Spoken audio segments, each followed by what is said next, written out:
No mundo da Fórmula 1, onde cada detalhe é observado com lupa e cada palavra pode carregar um peso desproporcional, as declarações de Helmut Marko sobre Gabriel Bortoleto se tornaram um ponto de discussão que ecoou além das pistas.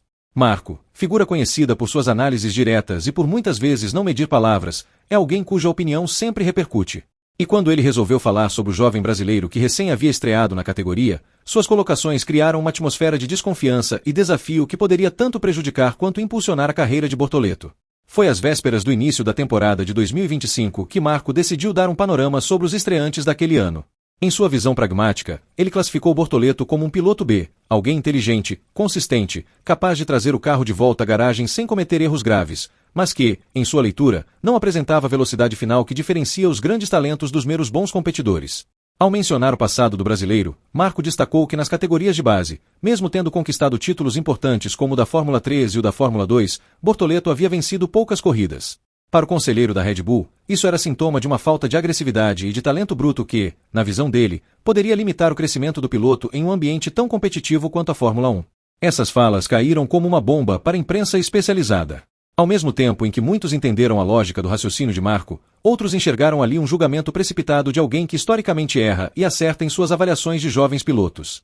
Afinal, Marko já havia exaltado nomes que depois não vingaram na Fórmula 1, assim como havia duvidado de talentos que mais tarde provaram seu valor. Nesse contexto, Bortoleto se viu diante de uma situação delicada. Recém-chegado, ainda tentando se firmar no ambiente da categoria, já era alvo de críticas vindas de um dos nomes mais influentes do paddock. A reação de Bortoleto, no entanto, foi emblemática. Em vez de se esquivar ou de adotar um tom defensivo, o brasileiro respondeu de forma firme. Disse que provaria que Marko estava errado e que sua maneira de responder a esse tipo de crítica seria através dos resultados na pista. Essa postura foi interpretada como maturidade e, ao mesmo tempo, como uma faísca de confiança que o público gosta de ver em um estreante. Afinal, enfrentar a pressão e lidar com críticas de peso são elementos que fazem parte da formação de um piloto de elite. O modo como ele encarou o episódio mostrou não apenas frieza, mas também determinação. Com o passar das corridas, o episódio continuou a ecoar. A cada volta completada, a cada classificação, a comparação com as palavras de Marko voltava à tona. Era como se cada movimento de Bortoleto carregasse o peso de provar, constantemente, que não era um piloto B, mas sim alguém com potencial para brigar entre os grandes. Essa narrativa se intensificava porque a Fórmula 1, como espetáculo, sempre precisa de histórias. E a rivalidade indireta entre as falas de Marko e as respostas na pista de Bortoleto se tornava mais uma trama dentro do circo da categoria. Com o tempo, soube-se que o brasileiro e Marko chegaram a conversar pessoalmente. Houve uma tentativa de limpar o ar, de esclarecer a situação. Bortoleto, em entrevistas posteriores, confirmou que buscou essa conversa para não deixar que as críticas se transformassem em um peso constante. O episódio foi relatado como um gesto de profissionalismo, algo que não apenas aliviava a tensão, mas também mostrava que o piloto estava disposto a enfrentar os bastidores da Fórmula 1 com inteligência política. Afinal, todos sabem que Marko tem influência real nas dinâmicas do grid, e mesmo que Bortoleto não faça parte do programa da Red Bull, ser visto de forma negativa por alguém tão poderoso não é algo desejável. Essa tentativa de apaziguamento não apagou completamente as palavras ditas no início do ano. Até porque a imprensa continuou a resgatar as frases de Marko sempre que Bortoleto tinha um desempenho positivo ou negativo. Quando o brasileiro surpreendia com consistência ou conquistava bons pontos, os analistas destacavam que ele estava mostrando serviço contra a narrativa de ser apenas um piloto regular. Quando tinha dificuldades, os comentários de Marko eram revisitados como se fossem uma previsão que se cumpria. Isso fazia parte do jogo, e inevitavelmente aumentava a pressão sobre um piloto que já carregava a responsabilidade de representar o Brasil em um momento em que o país ansiava por novos ídolos na Fórmula 1. O curioso é que, ao mesmo tempo em que criticava Bortoleto, Marko não deixava de reconhecer algumas qualidades. Ele falava de sua inteligência, de sua capacidade de entender o carro e de não desperdiçar oportunidades. Era como se, de um lado, o austríaco diminuísse o potencial de brilho imediato, mas de outro, reconhecesse virtudes que poderiam, a longo prazo, render frutos.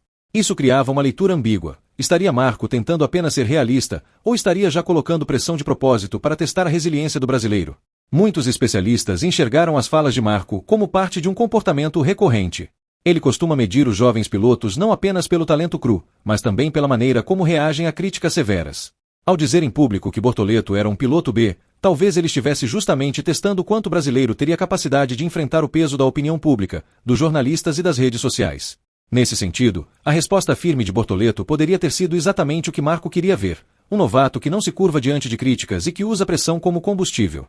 Enquanto isso, no Brasil, as palavras de Marko geraram um efeito oposto. Se no paddock internacional a narrativa era de dúvida, no cenário nacional a torcida se mobilizou ainda mais para apoiar Bortoleto.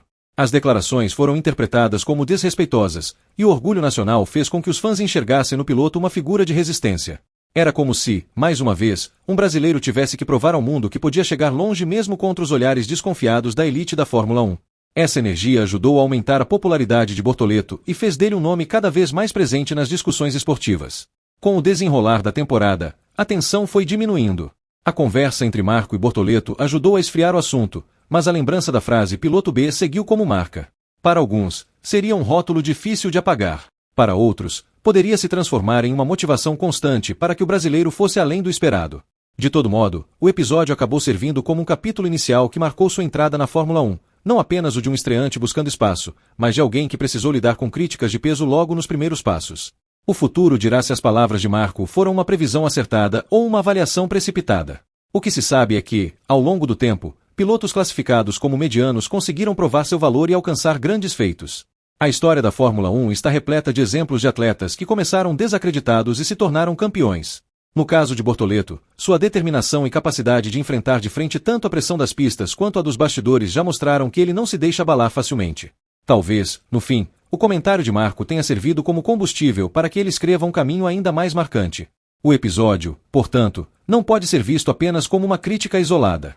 Ele revela muito sobre a cultura da Fórmula 1, sobre como narrativas se formam, sobre o peso que cada palavra pode carregar e sobre como jovens pilotos são forjados tanto dentro quanto fora da pista. Para Gabriel Bortoleto, as falas de Helmut Marko foram uma primeira grande batalha psicológica em sua jornada na categoria. Uma batalha que, ao que tudo indica, ele está disposto a travar não com discursos, mas com voltas rápidas, ultrapassagens ousadas e resultados que falam por si só.